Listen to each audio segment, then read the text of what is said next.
tere! Kujuta korraks ette olukorda, kus absoluutselt kõik need oskused, omadused ja tõespidamised, mis tõid sulle nooruses edu, osutuvad sinu elu teises pooles täiesti kasutuks. Jah, just nii. Täna sukeldume me C.G. Jungi üsna kainestavasse, aga pööraselt põnevasse raamistikku inimese psühholoogilisest arengust.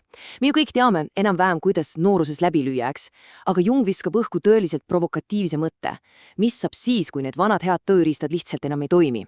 See on üks tõeliselt paeluteekond läbi sisemiste heitluste, isikliku kasvu ja täiesti paratamatu muutuse.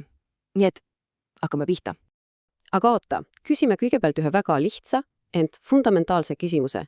Miks meil, inimestel, üleüldse on kogu aeg mingeid probleeme? Jungi vastus on siinkohal üsna otsekohene. Erinevalt loomadest, kes lihtsalt eksisteerivad oma instinktide turvalises mullis, on meile antud teadvuse ehk tsivilisatsiooni nii-öelda Danaide kingitus. Ja tead mis? See teadvus on täiesti kahe teraga mõõk. See võtab meilt ära loomuliku ürgse turvatunde ja viskab meile asemele kahtlused, hirmud ja lakkamatu, mõnikord väga tüütu vajaduse teha teadlikke valikuid.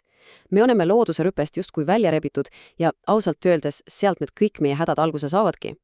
Muidugi, see teadvuse raske koorem ei saja meile kaela üleöö. See hiilib likki tasapisi juba lapsepõlves ja teeb seda 3 üsna selge sammuna. Esiteks hakkame me lihtsalt märkama seoseid erinevate sündmuste vahel. Siis, buum, areneb välja ego-kompleks. Me saame aru kontseptsioonist mina. Ja viimane 3. samm on see kõige keerulisem. Me saame äkkiselt teadlikuks oma enda 2 olemusest. See tekitab meist sellise omapärase sisemise lõhenemise. Kujuta ette, et sinus sees tekib justkui teine ego, mis hakkab esimesega pidevalt kontrollipilast maadlema. Vot just see ongi see hetk, kus tõelised sisemised konfliktid meie elus pead tõstavad. Et sellest psühholoogilisest teekonnast paremini aru saada, kasutab Jung ühte tõeliselt ilusat metafoori. Ta võrdleb meie elu päikese teekonnaga taevalootuses.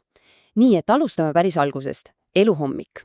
See nii-öelda eluhommik, mis kastab puberteedist kuskil 35. või 40. eluaastani, startib millegagi, mida Jung kutsub psüühiliseks sünniks. See on see murranguline aeg, kus me eraldume oma vanematest, nii teadlikult kui ka psühholoogiliselt. See paiskab noore inimese meeletult intensiivsesse dünaamilisse perioodi ja meie peamine eesmärk siin laienemine. Me püüame iga hinna eest raiuma oma ego kivisse, kindlustama oma koha ühiskonnas ja sõna otseses mõttes kasvatama oma mõjuvõimu. See on aeg, kus me laeme oma elu vundamenti, plokk plokki haaval. Aga nagu me kõik teame, pole noorus mingi muretu jalutuskäik pargis. Hommikuga käivad kaasas oma spetsiifilised jamad. Jungi järgi taanduvad nooruse probleemid praegu alati 2 asjale. Kas me keeldume suureks kasvamast ja klammerdume meeleheitlikult tagasi lapsepõlve probleemivabasse mulli või siis, ja see on eriti valus, saame reaalsuselt korraliku kõrvakiilo, kui avastame, et maailm ei vastagi meie subjektiivsetele ootustele. Sinna otsa veel igasugused sisemised konfliktid ja tohutu vastupanu kõigele uuele ja võõrale, mida Jung nimetab kaaminaks. Me lihtsalt püüame meeleheitlikult kaitsta oma tuttud, aga tegelikult veel üsna habrast tegut kogu maailma keerukuse eest. Aga teadupärast ei saa päike igavesti tõusta. Jõuame teise faasi. Senit ehk keskea üleminek. Ja siin ootab meid ees väga tõsine reaalsuskontroll. See on kriitiline pöördepunkt, kus juhtub midagi ootamatut ja tõele aude andes üsna hirmutavat.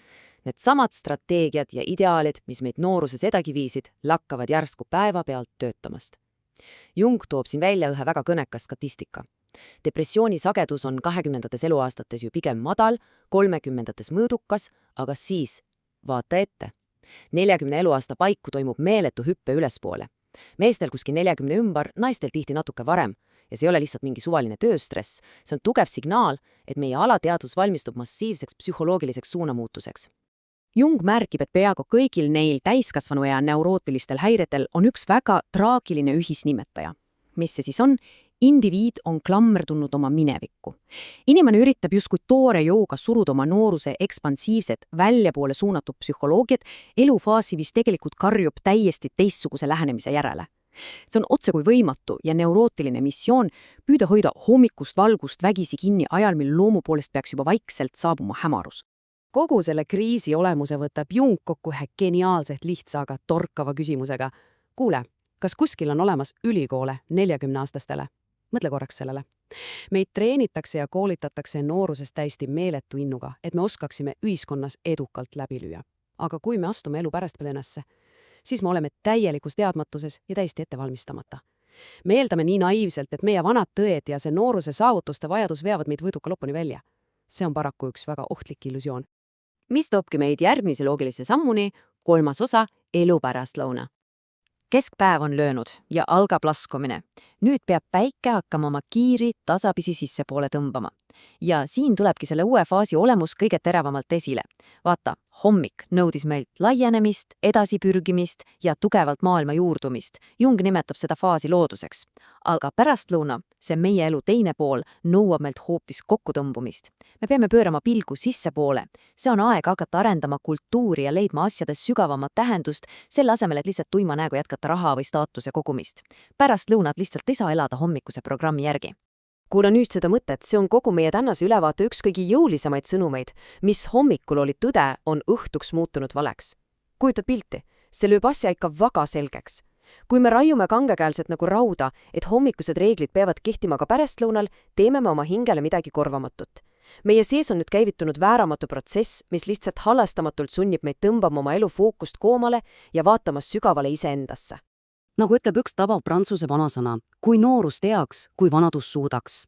See psüühiline revolutsioon keskeas on lausa nii võimas, et see muudab reaalselt meie käitumist ja bioloogilist taju.